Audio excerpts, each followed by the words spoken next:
kuha na lang tayo ng ano lalagyan.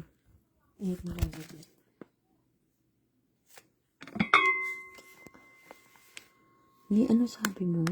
Jowa ka. Ba't ganyan ang term mo, jowa? Boyfriend.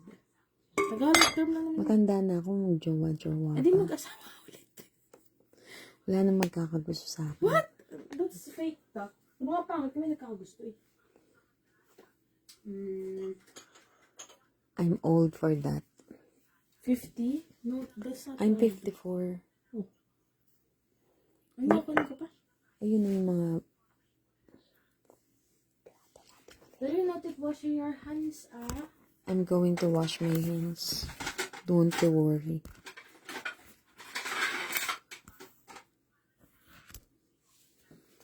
Kinawawa mo naman mga ano.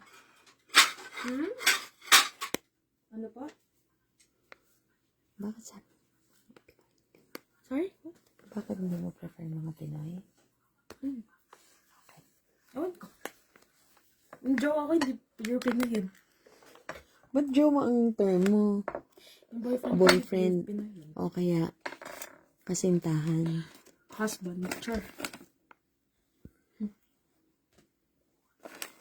Kasi pangit na Pinoy ka.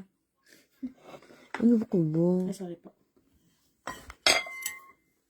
Gusto mo maganda mga magiging anak ko. Tsaka